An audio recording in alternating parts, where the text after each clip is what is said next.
Voilà, donc bienvenue à chacune et à chacun d'entre vous. Nous sommes heureux de vous accueillir dans notre lieu de culte. Plusieurs visages parmi nous sont familiers, d'autres nous rendent visite. Vous êtes les bienvenus parmi nous et nous sommes heureux donc de vous recevoir. Alors on vous reçoit dans un contexte qui est un petit peu spécial, puisque d'habitude on est heureux de recevoir avec le sourire. Là, vous n'aurez que quelques personnes qui vous feront un sourire, enfin plusieurs le feront sous le masque. Nous sommes dans le protocole Covid. Au même titre, je vous invite, si vous ne faites pas partie d'une même famille, à essayer de vous espacer.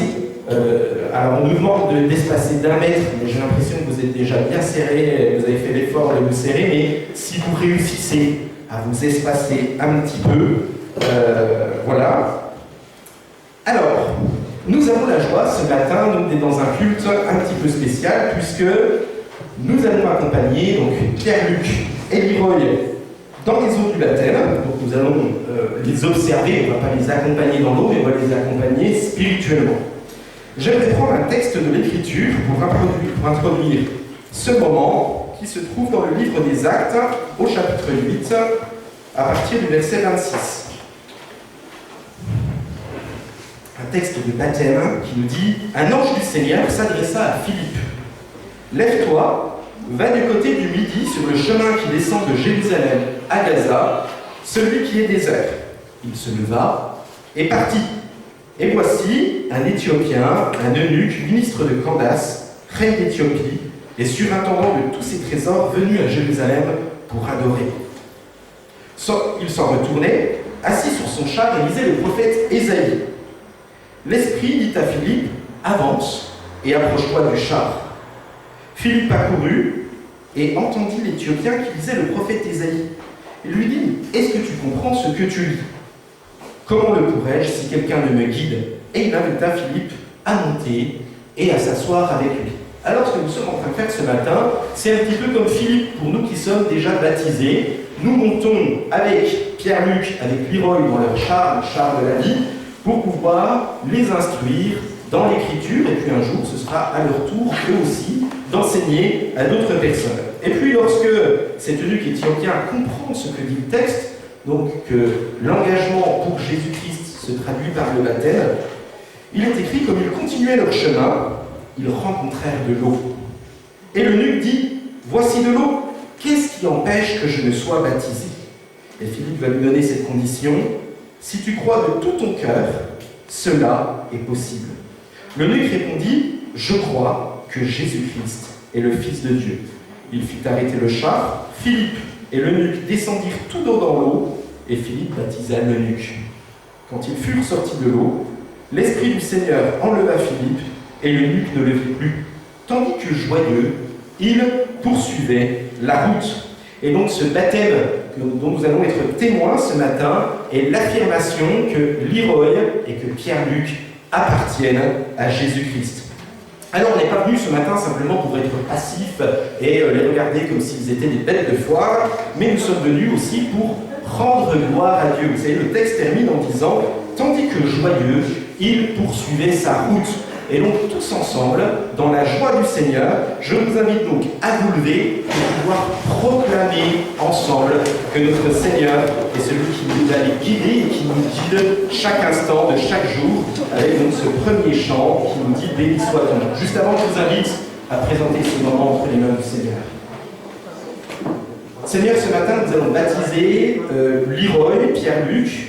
C'est avec leur corps tout entier qu'on les baptise parce que l'on veut proclamer qu'ils t'appartiennent, corps, âme et esprit. C'est pourquoi, Seigneur, nous voulons présenter ces moments, nous voulons les vivre de façon spirituelle et affirmer que tu es présent parmi nous. On affirme que ce n'est pas un simple bain dans lequel ils sont trempés, mais que dans cette symbolique du baptême, nous affirmons ta mort, ta résurrection, mais ta présence dans ce lieu et ta présence en Leroy, en Pierre-Luc, mais aussi en tous ceux qui marchent par ton esprit. Et parce que tu nous animes de ton esprit, nous voulons proclamer ton nom et affirmer que nous sommes en communion avec toi, que tu es digne de recevoir notre louange et notre adoration. Amen. Amen. Béni soit ton nom.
micro, si on m'entend dans cette salle, au moins qu'on m'entende aussi à côté.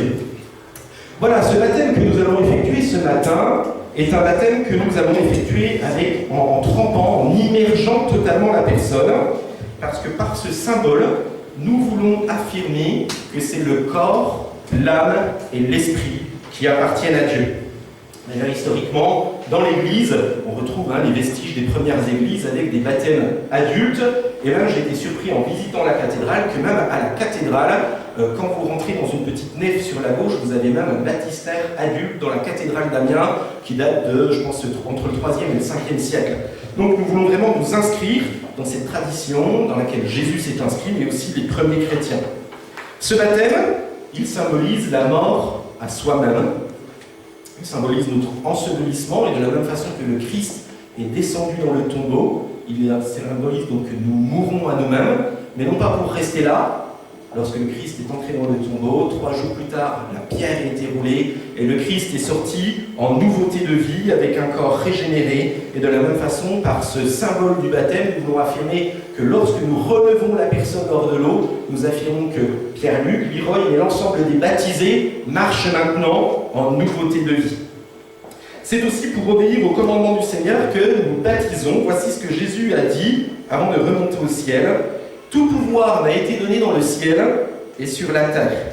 Allez, faites de toutes les nations des disciples, les baptisant au nom du Père, du Fils et du Saint-Esprit. » Donc il est bien parlé que nous ne baptisons pas des enfants, mais que nous baptisons des disciples, des personnes qui ont accepté de suivre Jésus-Christ. Et enseignez-leur à observer tout ce que je vous ai prescrit. Et voici, je suis avec vous tous les jours jusqu'à la fin du monde. En recevant le baptême aujourd'hui, Pierre-Luc, Leroy, vous répondez à cet appel du Seigneur qui dit « Repentez-vous et que chacun de vous soit baptisé au nom du Seigneur Jésus pour le pardon des péchés et vous recevrez le don du Saint-Esprit. » L'apôtre Paul ajoute « Nous avons donc été ensevelis avec lui par le baptême en sa mort, afin que comme Christ est ressuscité des morts par la gloire du Père, de même nous aussi nous marchions en nouveauté de vie. En effet, si nous sommes devenus une même plante avec lui par la conformité à sa mort, nous le serons aussi par la conformité à sa résurrection.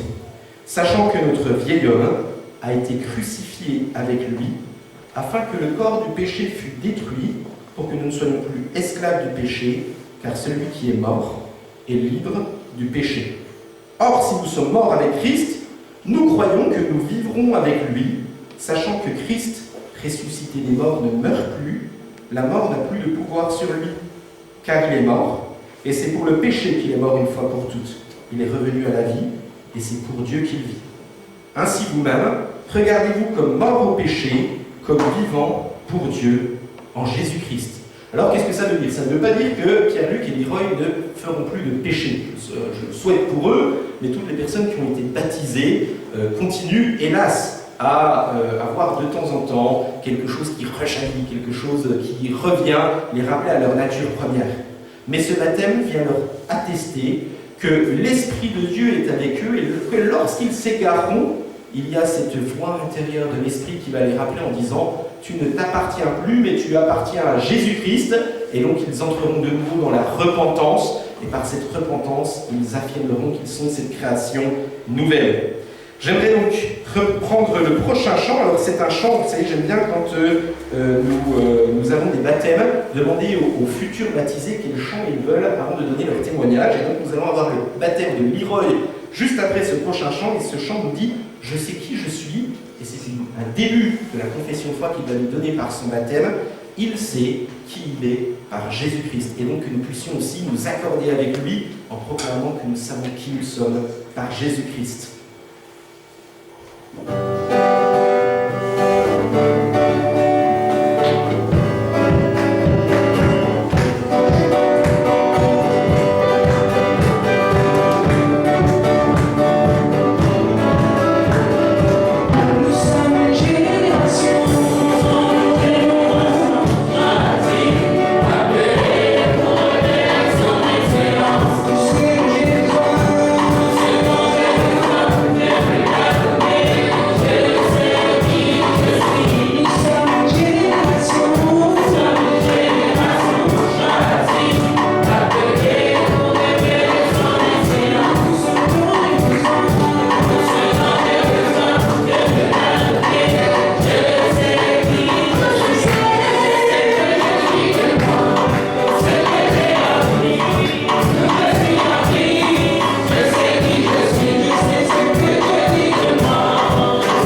Bonjour à tous et à toutes. C'est un grand plaisir pour moi de me tenir devant vous. J'ai eu l'occasion de me tenir devant vous pour diverses occasions, que ce soit lors des sketchs du groupe de jeunes, que ce soit pour les animations, que ce soit pour simplement faire des blagues à lundi. Mais aujourd'hui, c'est pour mon baptême que je me tiens devant vous. Pour ceux qui ne me connaissent pas, je m'appelle Leroy Joseph Nkuta, j'ai 19 ans, et cela fait maintenant 1 an que j'étudie en Angleterre. Donc avant de vous dire pourquoi j'ai décidé de me baptiser et ce que je vais faire de ce baptême, j'aimerais commencer par vous dire et par vous expliquer pourquoi j'ai mis autant de temps à me baptiser. Donc dans la vie de tous les jours, j'aime dire que je n'ai aucun rêve, je n'ai que des objectifs. Pour moi, étudier en Angleterre, c'était un objectif, ce n'était pas un rêve. Dans ma future maison, plus tard, j'aimerais avoir un terrain de basket, c'est un objectif, ce n'est pas un rêve. Donc à chaque fois que l'on me demande quel est ton plus grand rêve dans la vie, j'aime dire que je n'en ai aucun. Pour moi, je n'ai que des objectifs. Mais en vérité, il y a quelque chose pour laquelle j'ai rêvé une grande partie de ma vie, la majorité de ma vie. Mon rêve, il a commencé il y a 11 ans, lorsque l'on m'a diagnostiqué d'un diabète de type 1. Donc le diabète, pour ceux qui ne savent pas ce que c'est une maladie qui consiste à, lorsque l'on a trop de sucre dans le sang, en fait, on a un surplus de sucre dans le sang, ce qui fait qu'on a besoin de le gérer pour éviter quelques complications, que ce soit cardiovasculaires, que ce soit au niveau oculaire aussi. Donc pour éviter ces complications, j'ai un traitement à suivre qui est assez lourd. Donc mon traitement pour moi, il consiste à 4 injections d'insuline par jour, ainsi que des vérifications de mon taux de sucre dans le sang, qui est à peu près donc 6 vérifications par jour par le biais de piqûres. Donc, dans mon rêve, c'est le moment où je vous dis que je suis guéri, que Dieu m'a totalement libéré de cette maladie, que j'ai eu beaucoup de mal à verbaliser pendant ces 11 ans. C'est là où je vous dis qu'il m'a sauvé, que maintenant je suis totalement libre, guéri et tout. C'est le moment où vous vous réjouissez, sans vos masques.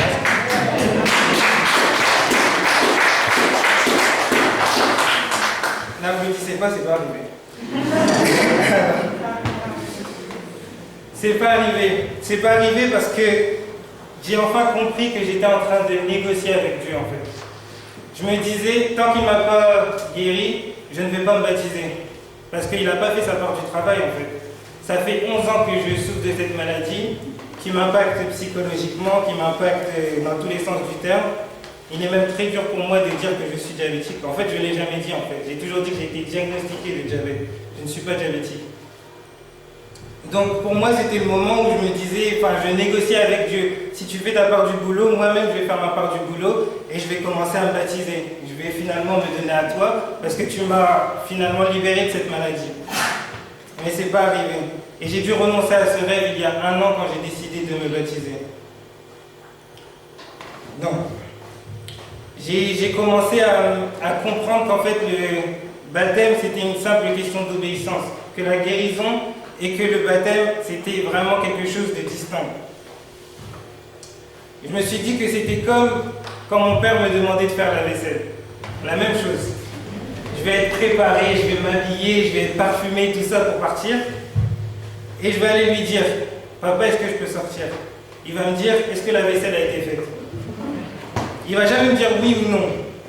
Donc quand il va me poser cette question-là, je sais que je vais être en retard, que je vais devoir rater mon bus, que je vais changer de bus et tout ça.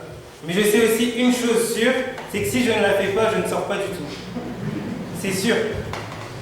Avec Dieu, c'est pareil. Je me baptise par obéissance, avant de demander moi-même ce que j'ai envie de faire. D'abord, j'obéis à son nom. Sa consigne, elle est simple. Baptisez-vous, celui qui croit et qui se baptise sera sauvé. Sa consigne, elle est simple.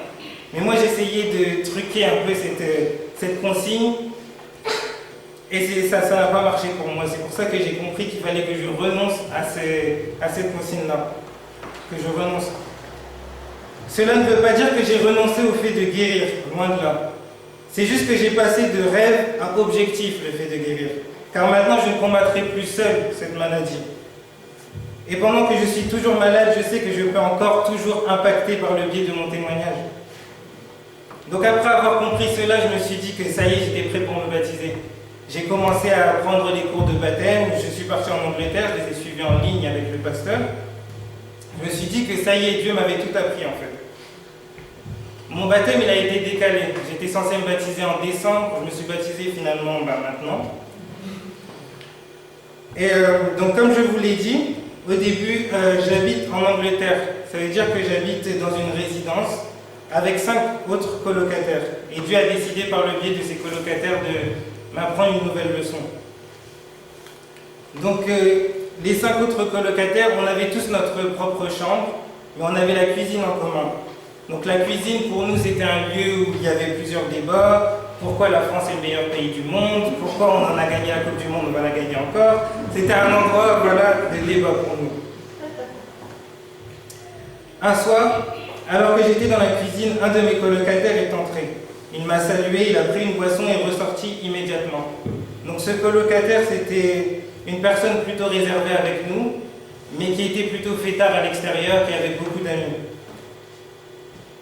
Le lendemain matin, la police a toqué à ma porte, me demandant tout ce que je savais sur lui, que ce soit son Facebook, comment il était habillé, ses habitudes et tout ça. Ils m'ont demandé toutes ces informations parce qu'il semblerait que j'ai été la dernière personne à être en contact avec ce colocataire. Quelques jours plus tard, j'ai appris que son corps a été retrouvé au bord d'une rivière car il avait commis un suicide. J'ai compris une chose. Chacune de nos rencontres, chacune de nos interactions que nous faisons sur Terre ont une signification. Je ne dis pas que je me blâme pour la décision que mon colocataire a prise pour sa vie, mais j'ai compris de la manière la plus brutale que notre vie en tant que chrétien doit être vouée aux autres. On se baptise par obéissance, certes, mais aussi pour que notre vie ait un impact direct sur les autres. Peut-être que si j'avais parlé avec cette personne, il aurait su que mettre un terme à sa souffrance sur terre, ce n'est que la prolonger au ciel. Et qu'il y a quelqu'un qui est là pour lui et qui ne change jamais. Amen. Donc la dernière leçon que j'ai apprise, c'est que nous avons été créés pour le servir, pour servir Dieu. Et le servir, c'est servir les autres. Être attentif à son prochain, œuvrer sur le terrain. Il nous a donné une consigne simple dans l'évangile de Matthieu. À chaque fois, on se dit dans la Bible que c'est compliqué, qu'il y a des noms compliqués, que la Bible c'est long et tout ça, mais il donne aussi des consignes très très simples. Allez, faites de toutes les nations des disciples, les baptisant au nom du Père, du Fils et du Saint-Esprit. Quand j'étais en Angleterre, j'ai été béni, à part au niveau de ma maladie, j'ai été béni au niveau scolairement, j'ai été béni relationnellement, j'ai été béni dans tous les sens du terme.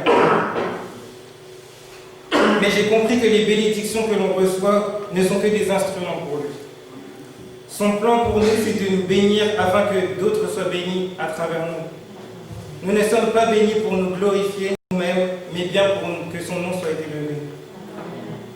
C'est pourquoi aujourd'hui je me baptise pour 3 raisons. Car j'obéis à son nom, car maintenant j'assume les conséquences qui vont avec, c'est-à-dire œuvrer pour les autres, et car j'affirme que je sais qui je suis en Christ, où je suis en Christ, et je sais qui je suis. Merci. Amen.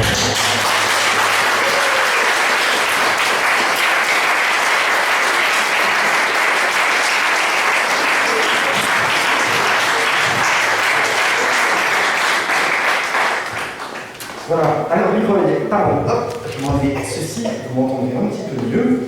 Je vais baisser un chouïa, hop. Je te laisse entrer dans le baptistère. Alors il y a des personnes, quand on les accompagne vers le baptême, on se rend compte qu'ils ont beaucoup à apprendre.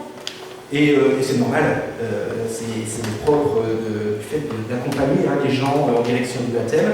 C'est avec une certaine joie que j'ai eu l'occasion de suivre Leroy, parce que, comme vous l'avez senti dans son témoignage, il y a aussi une certaine maturité.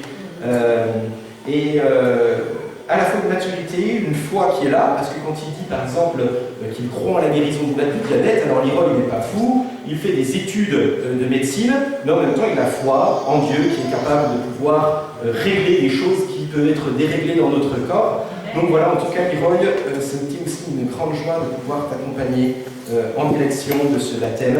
Et puis ensuite, comme Leroy nous l'a dit, Il a choisi donc de les baptiser ici parce que c'est son église locale, mais on continuera quand même malgré tout à l'accompagner dans la prière. Donc il fait ses études au Royaume-Uni, il restera sans doute quelques années encore là-bas, et dans le cas qu'on puisse encore l'accompagner.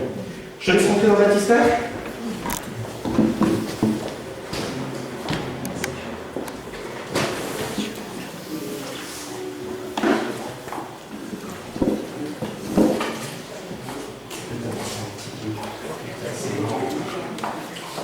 Voilà, est-ce que tu crois que Dieu t'a aimé de toute éternité? Est-ce que tu crois que Jésus est ressuscité, qu'il est mort, qu'il est ressuscité et qu'il promet de te conduire jusque dans la vie éternelle? Oui. Est-ce que tu crois que l'Esprit t'accompagnera en tout temps? Oui. Sur ces paroles, je te baptise au nom du Père, du Fils et du Saint-Esprit.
moi une grande joie d'être là ce matin, puisque Pierre-Luc a souhaité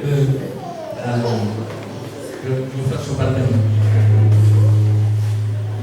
Et donc je vais demander à Pierre-Luc de venir là pour qu'il puisse nous exposer pourquoi son baptême et ensuite, eh bien, pratiquons son baptême. Alors, bien.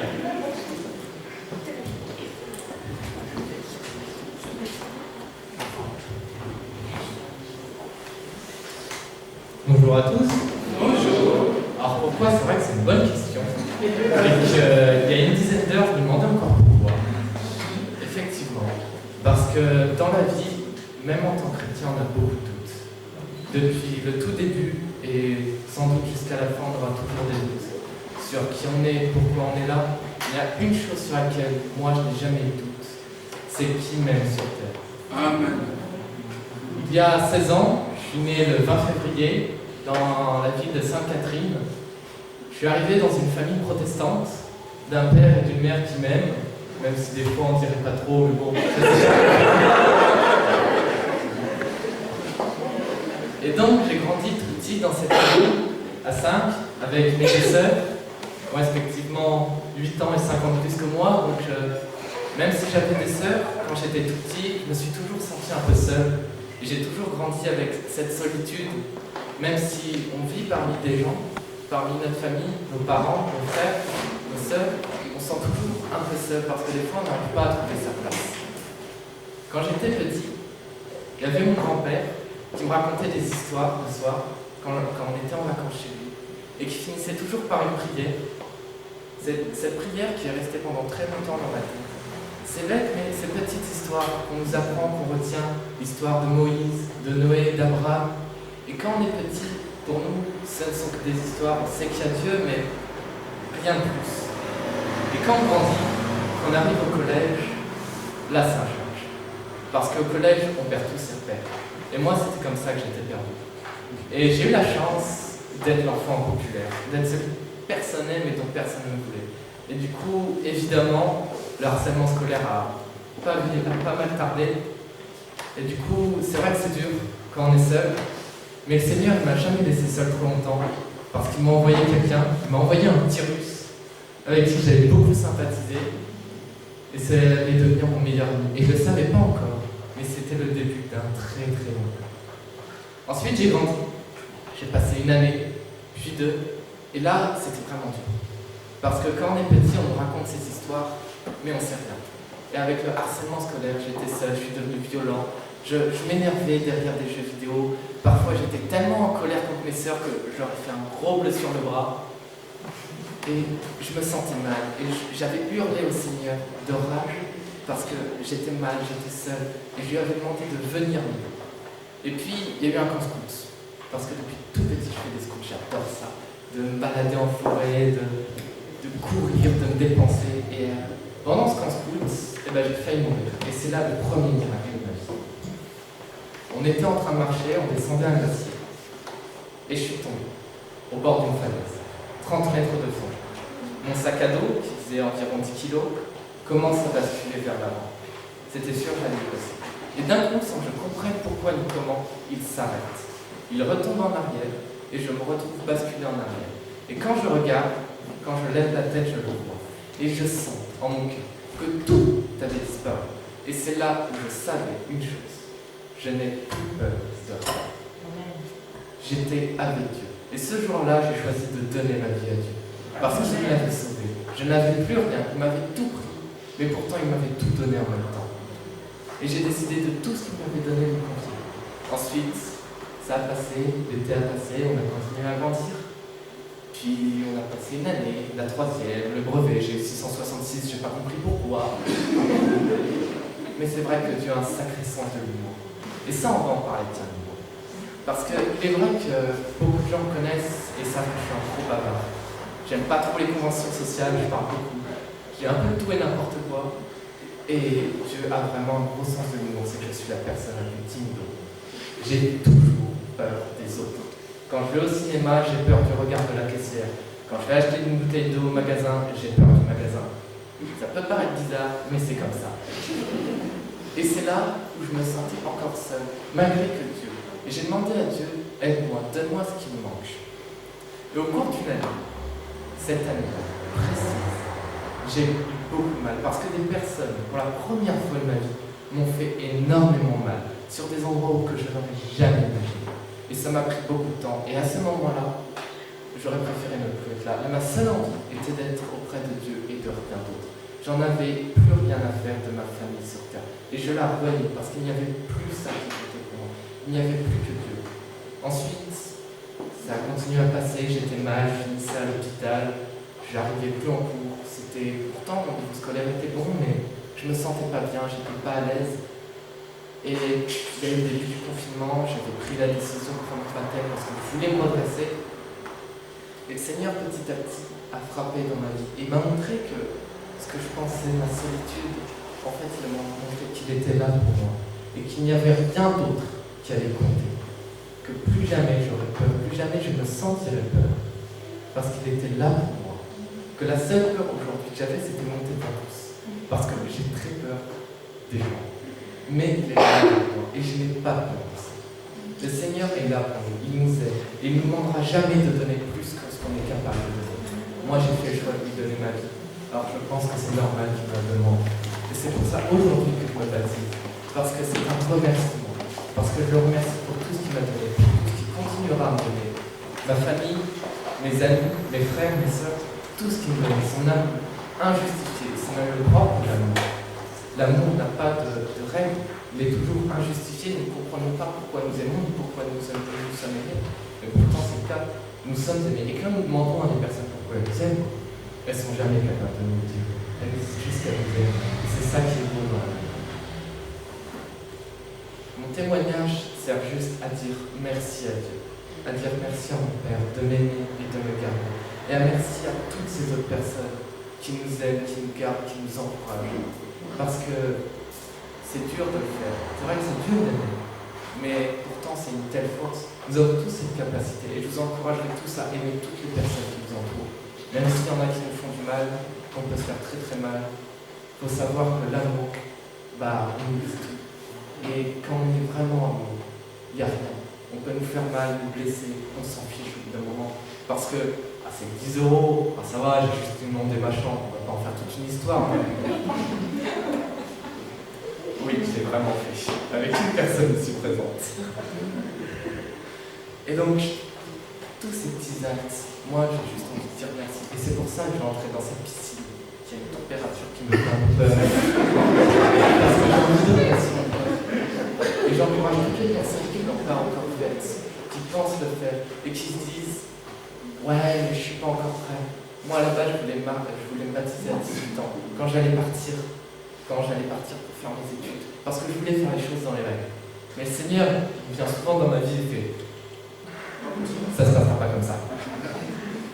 Et c'est peut-être des imprévus, mais quand on s'écoute, quand on sait laisser couler, quand on vit avec Dieu, qu'on lui prend la main, qu'on marche côte à côte avec lui, il n'y a rien de plus agréable.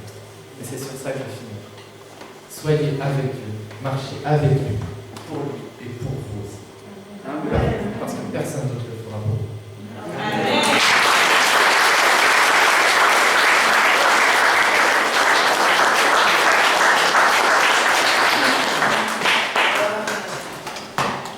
Voilà. Donc, Pierre-Luc nous a raconté son cheminement. Et Monte encore. pardon. Monte encore le bouton. C'est bon. Ah, je n'avais pas poussé suffisamment. Ah, la technique, c'est beau. Pierre-Luc, alors je te conseille tes lunettes pour l'incident. Donc, Pierre-Luc nous a raconté son cheminement et avant de le baptiser, je voudrais lui poser quelques questions. Tu peux monter là, regarde.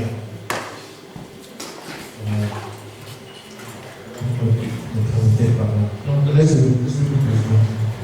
Je vais répondre à quelques questions de ton grand-père. Voilà. Alors, Pierre-Luc, est-ce que tu crois que Dieu est celui qui t'a créé? Non, je ne le crois pas, je suis persuadé. Non, c'est du Pierre-Luc. Est-ce que tu crois que Jésus est le Fils de Dieu? Oui. Et qu'il est venu sur la terre pour offrir sa vie pour soyons sauvés. Je le crois. Est-ce que tu le crois, Paul? Oui. Est-ce que tu crois que Jésus reviendra? Ah, bien sûr. J'aimerais poser Normand. Est-ce que tu crois que Jésus reviendra? J'y crois. Alors, puisque tu as confessé ta foi, tu es maintenant te baptiser. Je t'invite à t'asseoir. Quelqu'un peut prendre le micro.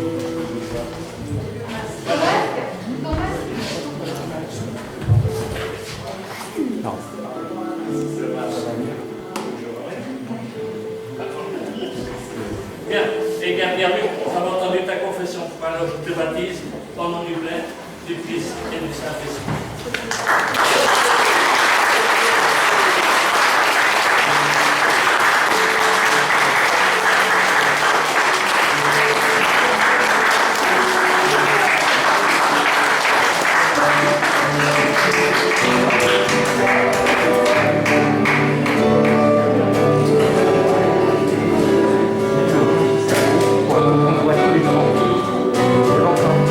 Là, c'est parti.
prendre place. Hein.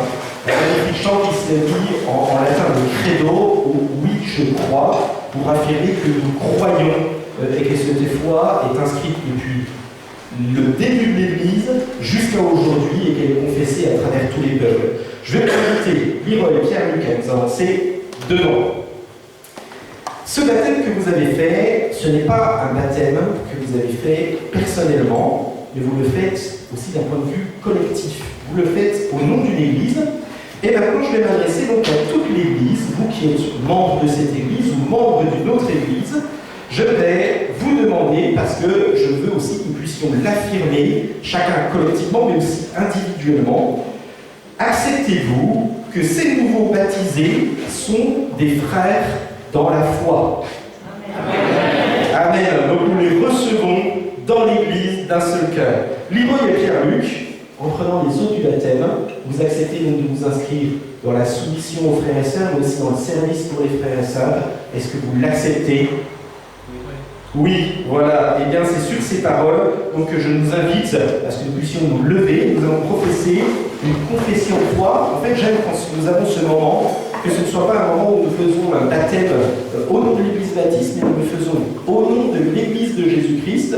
Et vous savez, vous avez quelques symboles comme ça qui attachent l'Église à toute son histoire. Et j'aimerais que nous puissions proclamer cette prière que Jésus nous a enseignée pour affirmer l'unité avec tout l'ensemble de nos frères et sœurs.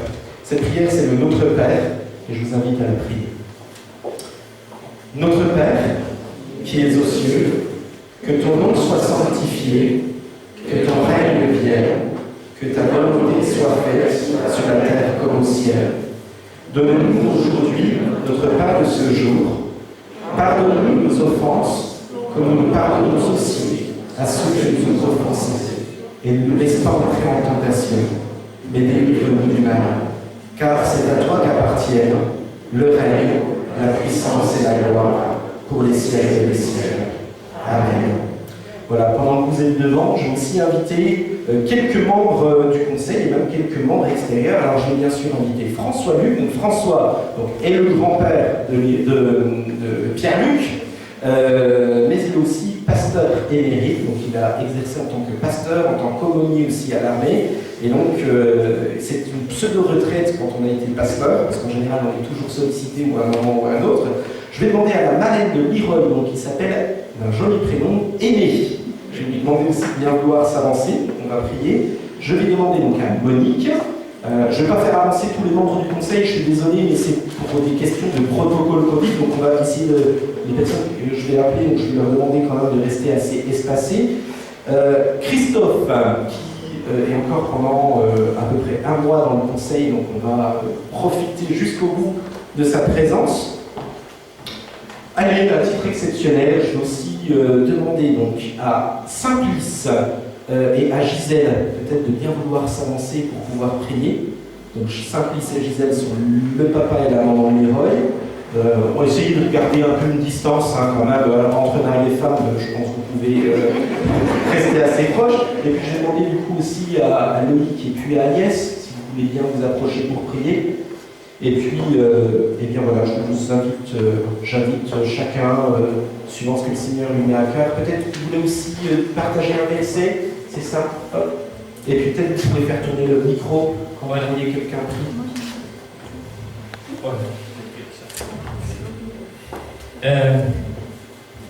Je voulais donner un verset à Pierre-Luc qui se trouve dans la première épître de Paul à Timothée au chapitre 4, verset 12. Que personne ne méprise sa jeunesse, mais soit un modèle pour les croyants, par tes paroles, par ta conduite, par ton amour, par ton esprit, par ta foi, par ta pureté. Bien que le Seigneur te donne cette capacité de vivre cela. Et puis, je vais prendre un tout petit peu, mais on a beaucoup parlé du service. Et tout à l'heure, le pasteur a demandé à nos frères si c'était pas servir le Seigneur. Et dans mes archives, j'ai trouvé un vieux texte, je ne sais pas d'où il sort. Il n'est même pas enregistré sur mon ordinateur, je l'avais imprimé. Et je vais vous lire ce texte. Et s'intitule, c'est même plus l'auteur, Servir le Seigneur. C'est un don merveilleux de servir le Seigneur, d'y mettre tout son zèle et sa fidélité. Ce qui est fait pour Christ sera récompensé, ce qui est fait avec le cœur. Le servir, c'est marcher comme lui a marché, avancer chaque pas dans l'empreinte des siens, se séparer du mal et poursuivre le bien, toujours imiter sa bonté. Le servir, c'est aussi renoncer à son moi, c'est se donner aux autres avec humilité, par les plumes bien faire, et toujours s'activer par les œuvres qui montrent la foi. Le servir, c'est encore annoncer son pardon et proclamer à tous que le Seigneur Jésus peut transformer la vie de ceux qui sont perdus par la simple foi en son nom. La couronne de gloire est promise aux croyants qui consacrent sa vie à servir son Seigneur. Et déjà sur la terre, il goûte la saveur de sa bonté en l'attendant. Voilà, alors je me permets peut-être de faire porte-parole aussi, parce que ce verset qui a été donné à 1 Timothée 4, que personne ne méprise la jeunesse, et soit un exemple pour les croyants, par truchement, je pense qu'il est aussi pour toi et puis pour tous les jeunes hommes et jeunes filles qui sont présents dans l'église. J'ai bien compris que c'était sous-entendu. Voilà, je vous invite à prier. Ah, bien sûr, le papa, bien sûr. Pardon, il est temps. Seigneur, notre Père, notre Dieu, nous voulons te dire merci. Merci parce que tu le montres encore jour après jour que tu es au-dessus de tout, Seigneur.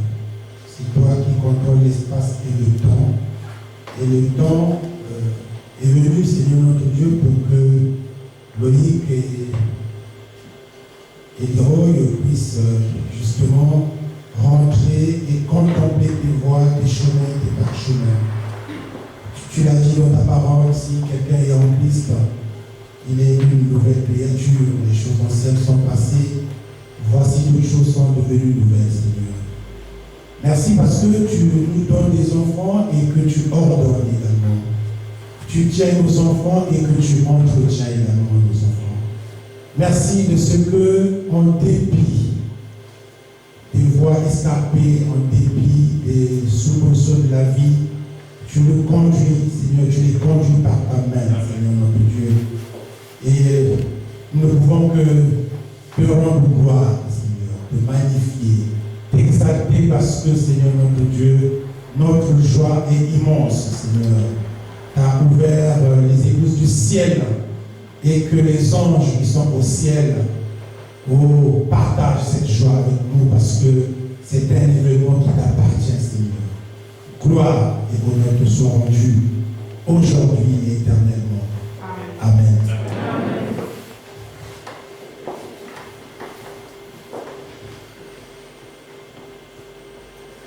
Oui, Père Céleste, Seigneur Dieu Tout-Puissant, je voulais te dire merci pour ces moments que tu nous donnes de vivre.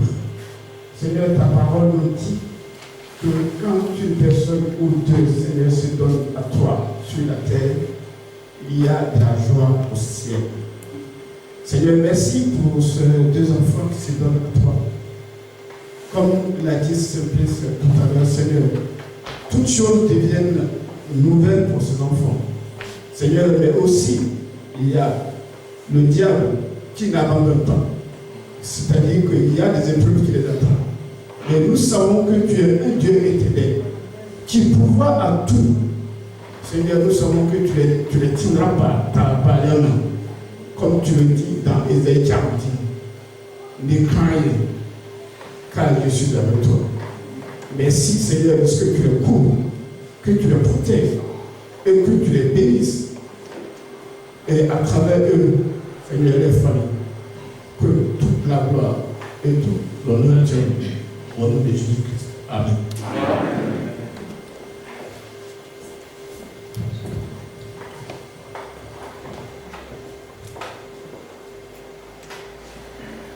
Seigneur, tu nous as fait un immense cadeau avec ces enfants, avec Leroy et Pierre-Luc. Pour cela, nous voulons te dire merci. Et Seigneur, merci parce que même si nous sommes des parents parfaits, toi, tu es un ami parfait à leur côté.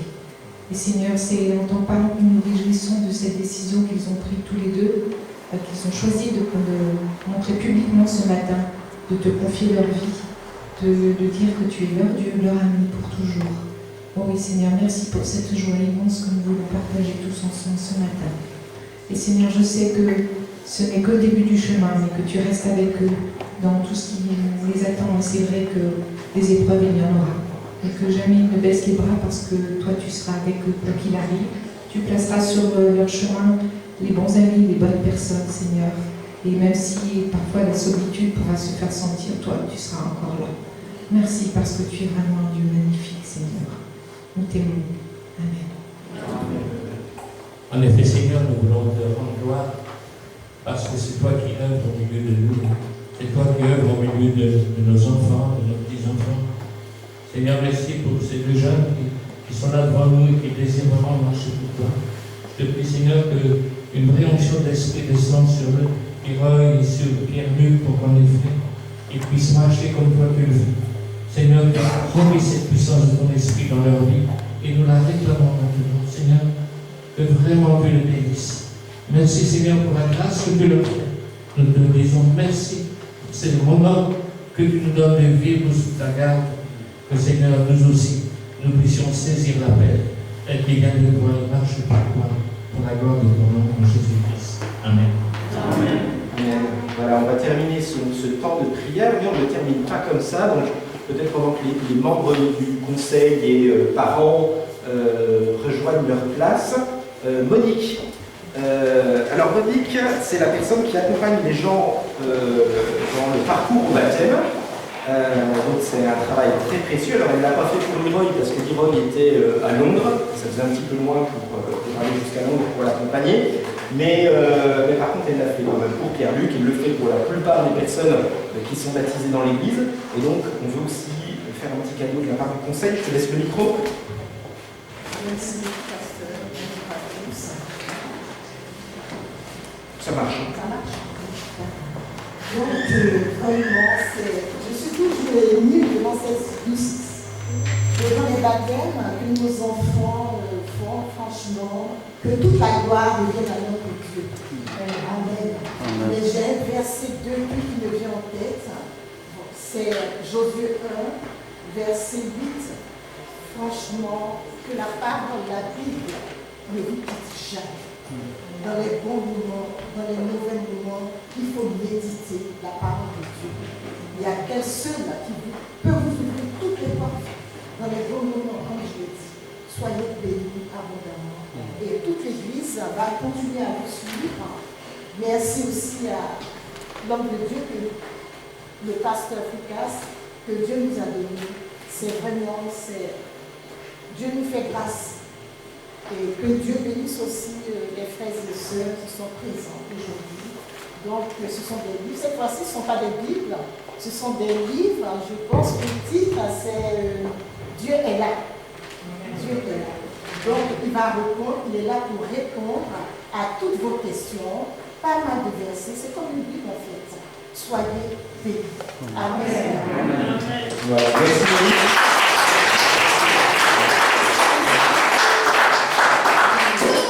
Il y a quelques années, on offrait des Bibles, mais en général, aujourd'hui, on en a en général quelques-unes dans nos armoires. Donc voilà.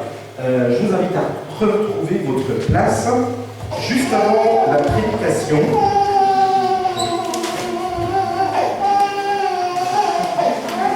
Juste avant la prédication, j'aimerais commencer donc par les annonces. Pour celles et ceux qui veulent faire des offrandes, d'habitude on passe dans les rangs pour demander les offrandes. On est dans un protocole Covid, donc on essaye de partager plein de bonnes choses, mais pas les microbes. Donc à la sortie, vous avez 2 urnes, donc vous mettez dedans et ce sera pour les offrandes de l'église. Les activités, donc jeudi, temps de prière sur la plateforme Zoom. Donc ça sera on va voir après en septembre un petit peu ce qu'on va faire de cette réunion de prière, si on reprend en physique ou si on le laisse sur Zoom. Mais en attendant, donc, si vous ne recevez pas le lien, n'hésitez pas à me demander à ce que je vous ajoute dans la liste des mails, et puis vous aurez le lien pour rejoindre ce temps. Dimanche prochain, à 10h30, on a notre culte, et puis samedi, on aura sera une journée qui va être heureuse et bien remplie. Je vais demander à 2 personnes qui se reconnaîtront de bien vouloir se lever, que nous puissions bien les identifier.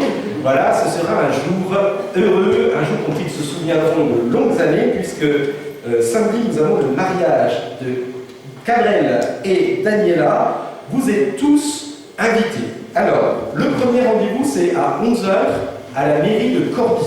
Voilà, donc devant l'officier d'état civil, donc il y aura ce mariage. Et puis ensuite, à 14h, donc c'est bien 14h, donc ici il est là à 13h30, 13h45, pour qu'à 14h, au début de la célébration, lorsque le marié s'élancera à travers les allées, qu'il ait la joie de recevoir une ovation publique avant que une certaine dame se fasse attendre juste encore un court instant avant de pouvoir, elle aussi, recevoir les hommages qui seront dus pour célébrer cette union aussi et la proclamer devant Dieu. Donc à 14h, donc ce ne sera pas ici, ce sera à l'église Assemblée de Dieu, donc à l'église évangélique d'Amiens. C'est 38 rue Le Tintoret, anciennement la halle aux chaussures ou la halle aux vêtements, je ne sais plus trop, enfin voilà. Pour ceux qui ont l'occasion d'avoir pu passer, on a fait un culte là-bas en février. Si vous ne voyez pas trop où c'est, n'hésitez pas à m'envoyer un SMS ou à me demander, et je vous inviterai, c'est pas loin de Leroy Merlin, dans la zone par là-bas. Je vous invite à prier, et puis nous partagerons l'écriture. J'essaierai de finir, je pense que si je finis à midi, c'est que je suis bien dans les temps, sinon peut-être midi 5. Je vous invite à prier. Seigneur notre Dieu, on veut aussi sceller ce temps de baptême en affirmant, comme l'a dit Monique, que ce livre de la loi ne s'éloigne point de ta bouche. Médite-le jour et nuit, c'est alors que tu auras du succès dans tes entreprises, c'est alors que tu réussiras. Et nous voulons vraiment, Seigneur, avoir une vie réussie et bénie. Et Seigneur, nous voulons placer ici ce baptême scellé dans la parole que tu nous as donnée, et que cette parole prenne vie en nous. Nous te remercions parce que tu nous sanctifies au moyen de ta parole, et ta parole est vérité et puissance. Amen. Amen. Voilà, alors je vais prendre un texte que d'habitude on ne prend pas pour un baptême. C'est un texte qui était assez osé. D'habitude, pour un texte de baptême, on prend des textes joyeux, heureux. Là, je vais prendre un texte sanguinolent, dirons-nous, un texte martial. En fait, nous sommes dans une génération où l'on croit, alors pas tous, mais à différentes mesures, et c'est le propre d'une philosophie qui traverse un peu les courants occidentaux, où l'on pense que l'on est indépendants les uns des autres, et au milieu de cette indépendance, il y a une dimension spirituelle qui s'appelle Église, et qui vient nous rappeler en même temps que si nous sommes avec des choix personnels, des choix qui ont été exprimés ce matin par le baptême, en même temps que nous avons une dimension collective qui s'exprime par un lien spirituel qui s'appelle Église. Par les eaux du baptême, nous faisons partie d'une grande famille qui s'appelle la famille de Dieu. En prenant le baptême, nous affirmons que nous ne nous plaçons pas en tant qu'indépendants des uns des autres, mais que nous affirmons que nous faisons partie de cette grande communauté qu'est la communauté chrétienne, et donc que nous avons une responsabilité commune. Responsable vis-à-vis de nous-mêmes, parce que nous avons cette responsabilité de veiller déjà sur notre propre cœur, mais aussi responsable vis-à-vis des bien-aimés qui sont autour de nous. En affirmant ce baptême, nous affirmons que nous faisons partie d'un corps, et ce corps s'appelle l'Église. J'aimerais donc rejoindre l'Écriture dans le livre des Nombres, au chapitre 25. Voilà, comme je vous l'ai dit, c'est un texte qui, à la base, est un texte qui exprime une certaine violence. J'aimerais voir comment, au regard du Nouveau Testament, on va pouvoir s'extraire de cette violence primitive qu'il y a dans ce texte, et puis surtout voir dans la conclusion cette relation que nous avons avec Dieu, mais pas qu'avec Dieu, que nous avons les uns avec les autres. Nombre 25, versets 1 à 13. Israël demeurait à Sittim, et le peuple commença à se livrer la débauche avec les filles de Moab. Elles invitèrent le peuple au sacrifice de leur Dieu, et le peuple mangea et se prosterna devant leur Dieu. Israël s'attacha à Béal-Péor, et la colère de l'Éternel s'enflamma contre Israël. L'Éternel dit à Moïse: assemble tous les chefs du peuple et fait pendre les coupables devant l'Éternel en face du soleil, afin que la colère ardente de l'Éternel se détourne d'Israël. Moïse dit aux juges d'Israël que chacun de vous tue ceux de ces gens qui se sont attachés à Baal-Péor. Et voici, un homme des enfants d'Israël vint et amena vers ses frères une Madianite sous les yeux de Moïse et sous les yeux de toute l'assemblée des enfants d'Israël, tandis qu'il pleurait à la tente d'assignation. Traduit, vous avez le peuple qui commence à rentrer dans une repentance, et vous avez une personne qui arrive avec une attitude provocante pour essayer de provoquer l'ensemble des personnes qui sont présentes. Un peu une façon de dire, moi je m'en moque de ce que les autres peuvent penser, j'agis comme moi je le pense. Traduit ce que ça signifie. À cette vue, Phiné, fils d'Éléazar, fils du sacrificateur Aaron, se leva du milieu de l'assemblée et prit une lance dans sa main. Il suivit l'homme d'Israël dans sa tente et il les perça tous les deux. L'homme d'Israël put la femme par le bas-ventre, et la plaie s'arrêta parmi les enfants d'Israël. Il y eut 24 000 qui moururent de la plaie. L'Éternel parla à Moïse et dit, Phiné, fils d'Éléazar, fils du sacrificateur Aaron, a détourné ma fureur de dessus les enfants d'Israël, parce qu'il était animé de mon zèle au milieu d'eux, et je n'ai point dans ma colère consumé les enfants d'Israël.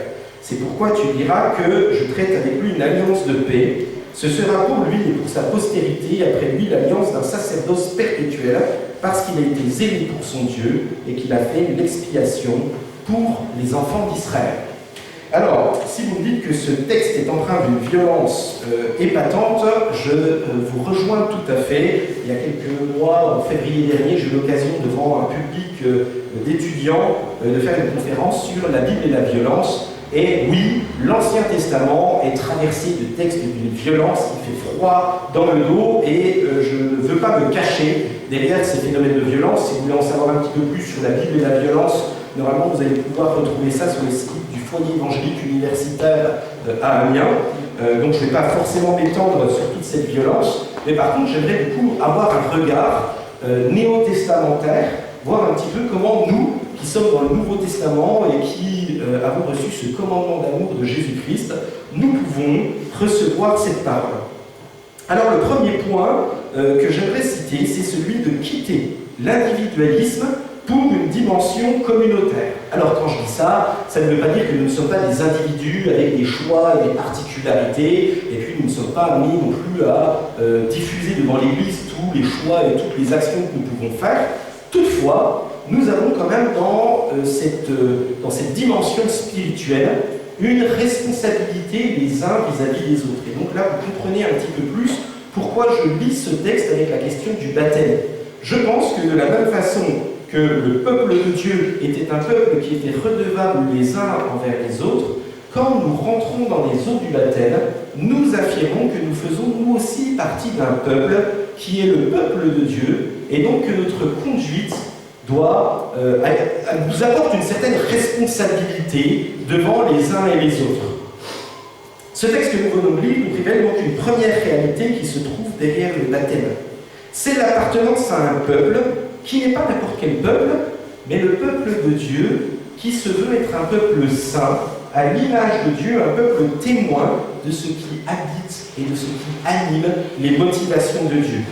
Nous avons donc, lorsque nous acceptons de rentrer dans les eaux du baptême, une responsabilité. Donc quand on parle de responsabilité, ça veut dire que nous sommes redevables aussi de la responsabilité que nous avons.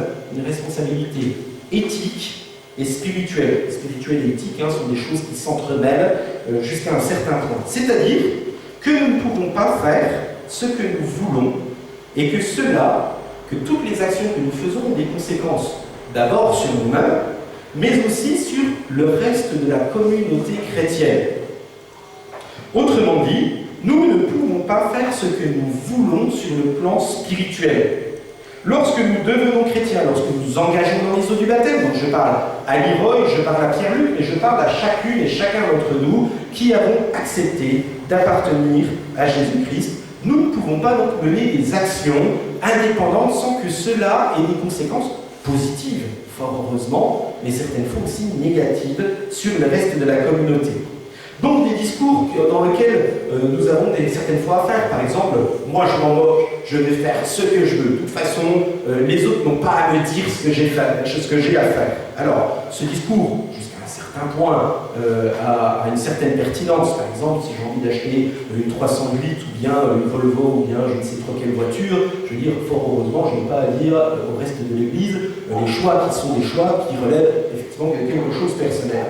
Par contre, nous avons quand même malgré tout une responsabilité lorsqu'il s'agit de la vie de foi, lorsqu'il s'agit par exemple de participer à la vie de l'Église, lorsqu'il s'agit de servir le prochain, non seulement dans l'Église, mais aussi dans la dimension du travail. Par exemple, quand vous avez des gens qui vous disent « Ah, j'ai connu quelqu'un qui était chrétien, mais par contre, il avait un tel caractère, moi, je comprends que face à des contre-témoignages comme ça, c'est difficile. Comment allez-vous parler de l'amour de Dieu à quelqu'un qui n'exprime pas l'amour de Dieu?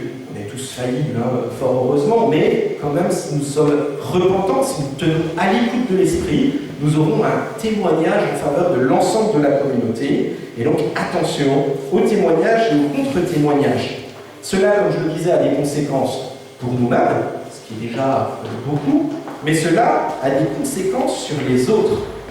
Et donc, en passant par le baptême, nous reconnaissons que nous nous trouvons responsables les uns vis-à-vis des autres. Vous savez, lorsque Jésus va, par exemple, présenter la Sainte Seine, la première Sainte Seine, il va débuter par le lavement des pieds, une façon de dire que nous sommes serviteurs les uns des autres, et donc que nous sommes dans cette position où nous ne faisons pas n'importe quoi, mais nous sommes appelés à veiller les uns pour les autres. Mais ce texte que nous avons lu aussi a pour but de montrer les conséquences sur tous ceux qui nous entourent. Dans ce texte, nous voyons que l'égarement de quelques-uns, la légèreté de quelques-uns, a eu des répercussions sur tous ceux qui étaient faibles dans le peuple. Certaines fois, nous pensons que nous qui sommes forts, nous pouvons nous permettre certaines légèretés, nous pouvons nous permettre certains écarts, mais je pense que comme nous sommes dans cette dimension collective, dans cette dimension communautaire, nous avons la responsabilité de veiller sur toutes celles et tous ceux qui sont autour de nous pour montrer l'exemple. Ce n'est pas je ne vous appelle pas à être hypocrite, à faire semblant de paraître, mais je vous appelle à être un peu comme des adultes. Par exemple, quand Margot, qui est ma fille, qui a 2 ans, est venue dans la maison, certaines fois, par exemple, on échange avec mon épouse, et puis d'un coup on se dit « Ah, attention, il y a certaines choses à ne pas faire pour ne pas venir devant elle, non pas parce que nous sommes hypocrites, mais parce que nous voulons que Margot ait une bonne éducation. » Par exemple, je prends le cas, il y a quelques temps, donc on aime bien à 20h allumer les infos, et puis d'un coup on allume et d'un coup on voit une personne des forces de l'ordre qui se fait tabasser par toute une foule, et d'un coup on regarde Margot qui avait les 2 yeux rivés sur l'écran, et on a été repris dans notre conscience, on s'est dit « Oh, on n'aurait pas dû. » Voilà, il y a des conséquences, on corrige rapidement le tir et on souhaite que cela n'ait pas forcément de conséquences pour notre fille, mais il y a des choses comme ça, on sait que ce qui pour nous n'est pas forcément un drame peut avoir des conséquences sur ceux qui sont autour de nous. Donc le premier point, c'est cette dimension collective dans l'Église. Nous devons, nous qui sommes baptisés, nous qui sommes matures, entrer dans cette dimension de réciprocité dans l'Église. Et c'est ainsi que nous révélons notre maturité. Rapidement, le deuxième point, nous devons nous engager pour protéger le plus grand nombre. Alors, fort heureusement, nous avons un tournant qui s'opère entre l'Ancien Testament et le Nouveau Testament. Nous avons Finnée, cet homme qui est sacrificateur, qui arrive avec une lance et qui va empaler un homme et une femme de façon forte et virulente, on va dire. Fort heureusement, lorsque nous péchons, le pasteur n'arrive pas avec une lance pour vous empaler. Voilà, le seul fanatisme et le seul extrémisme qui est permis en tant que chrétien, c'est que si on vous frappe sur la joue droite, que vous puissiez tendre la gauche. Voilà, donc je le dis, ne nous massacrons pas les uns les autres à la sortie de l'Église. Mais ce texte vient plutôt nous alerter sur la question de la soumission mutuelle.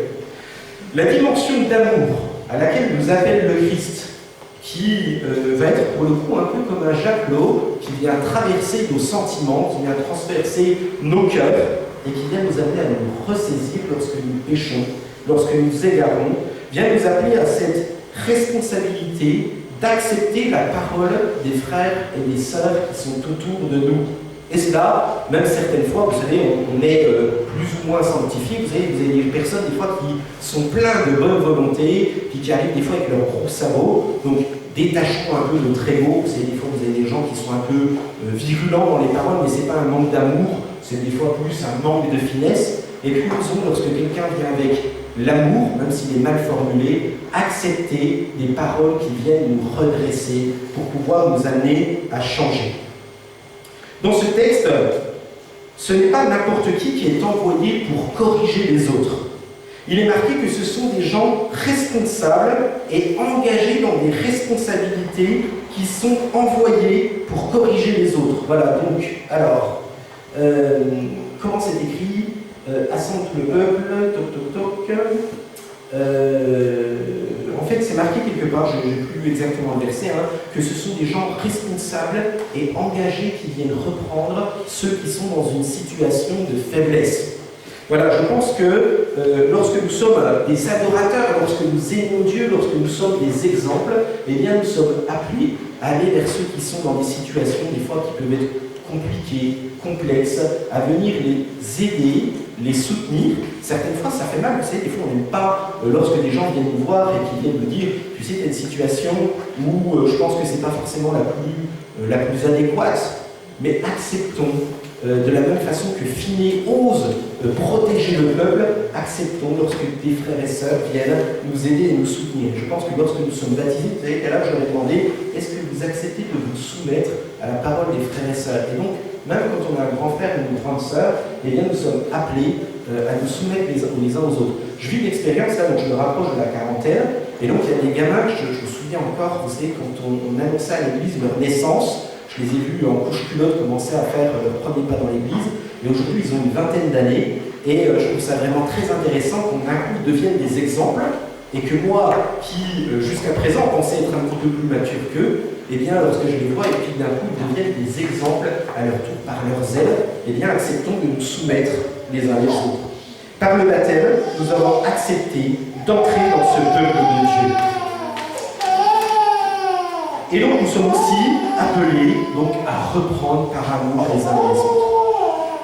Et puis enfin, j'aimerais terminer par ce texte, ces derniers versets, où il nous est dit, verset 10, l'Éternel parla à Moïse et dit, Finney, fils d'Éléazar, fils du sacrificateur à Aaron, a détourné ma fureur de dessus des enfants d'Israël, parce qu'il était animé de mon zèle au milieu d'eux. Et je n'ai point dans ma colère consumé les enfants d'Israël. C'est pourquoi tu diras que je traite avec lui une alliance de paix. Ce sera pour lui et pour sa postérité après lui l'alliance d'un sacerdoce perpétuel, parce qu'il a été zélé pour son Dieu et qu'il a fait expiation pour les enfants d'Israël. Et donc ce que je trouve très intéressant dans ce texte, c'est que suite à l'action que ce frère a menée, il a été manifesté qu'il a été sacrificateur, qu'il a été prêtre, on dirait aujourd'hui, devant le reste du peuple.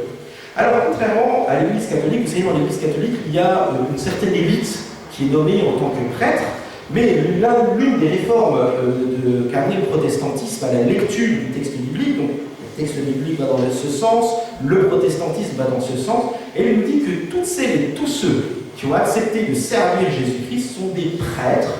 Le pasteur n'est qu'un prêtre parmi tant d'autres, le pasteur est un prêtre enseignant, dirons-nous, mais toutes celles et tous ceux qui acceptent de servir Jésus-Christ sont des prêtres. Ils servent Dieu. On se rend compte que parce que Finney a accepté de s'inscrire dans le service du plus grand nombre, son témoignage de service a manifesté qu'il était prêtre auprès de Dieu. Donc, comment pouvons-nous exprimer que nous sommes ce royaume de prêtres? Eh bien, en nous mettant à servir les uns et les autres, à protéger les plus faibles, à les aimer. Comment bien servir? En aimant de tout notre cœur.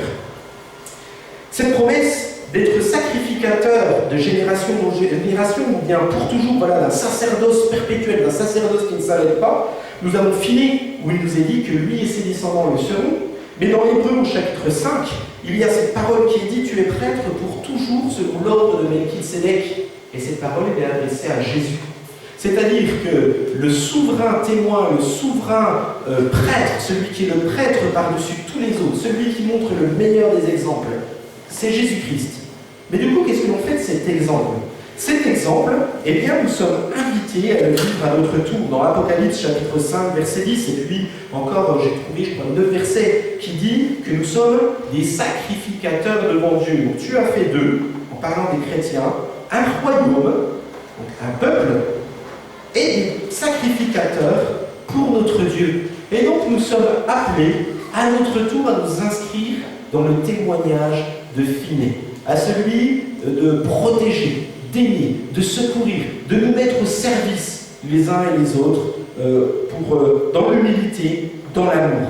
Alors contrairement, comme je vous le disais, à ce texte de la première alliance, la première alliance est une alliance qui tue. Vous avez par exemple dans l'Épître aux Hébreux qui dit que lorsque Dieu s'est manifesté à Moïse, il s'est manifesté déjà avec tout le peuple était dans la crainte et le tremblement, et puis alors que c'est une loi qui amène à la mort, et il dit mais alors que Jésus vient, nous devons encore beaucoup plus craindre parce que c'est une alliance qui conduit à la vie.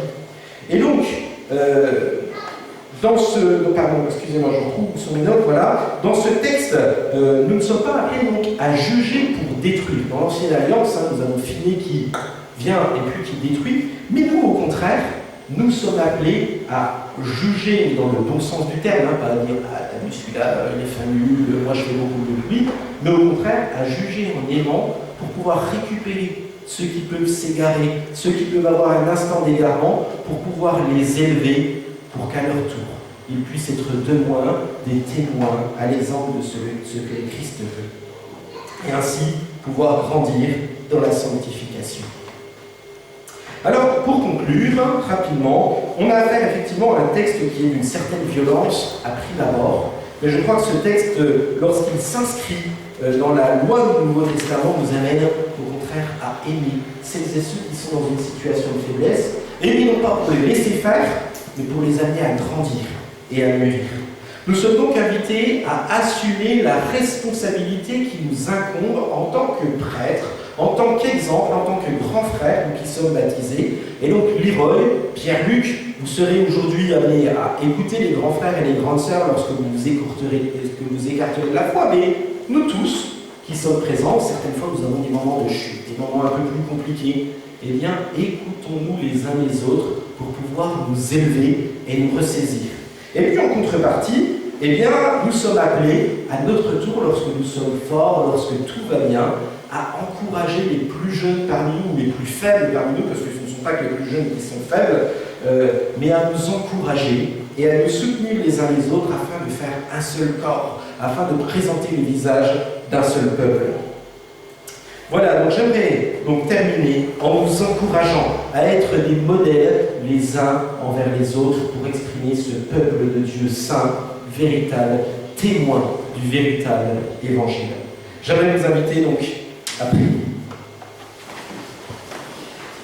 Seigneur notre Dieu, on a ce texte qui est un texte qui est assez surprenant par la violence qu'il exprime, mais en même temps il vient nous montrer la violence que nous pouvons avoir aussi certaines fois lorsque nous refusons de nous soumettre les uns aux autres.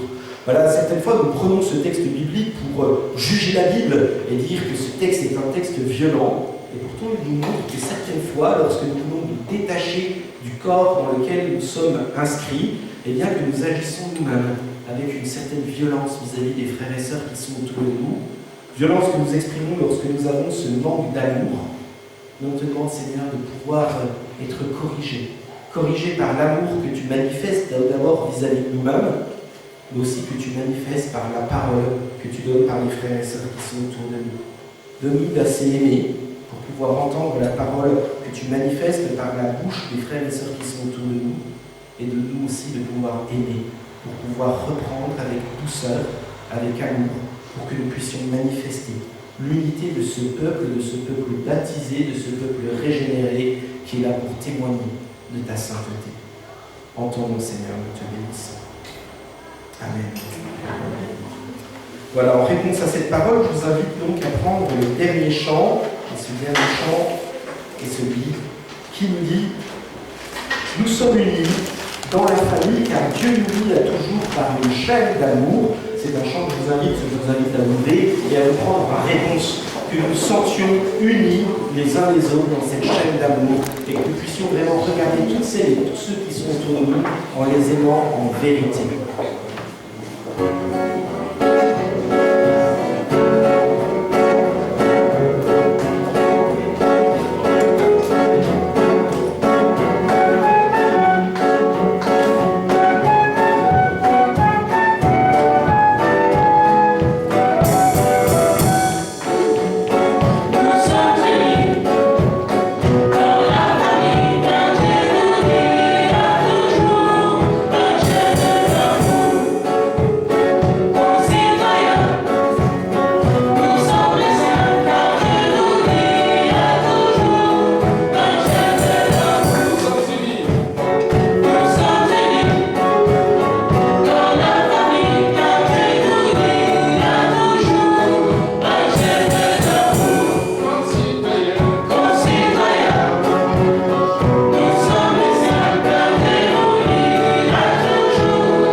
J'aimerais vous laisser donc avec cette parole de l'Écriture qu'on trouve dans 1 Pierre, un texte qui est légèrement reformulé et qui dit « Allez et louez Dieu, le Père de notre Seigneur, dans sa grande bonté. Il nous a accordé une vie nouvelle en ramenant Jésus-Christ de la mort à la vie. Vous avez ainsi une espérance vivante. » Et c'est avec cette espérance que nous repartons dans le monde, que le Dieu de la paix qui a ramené Jésus-Christ d'entre les morts vous bénisse et vous garde. Allez en paix. Bon dimanche à toutes et à tous.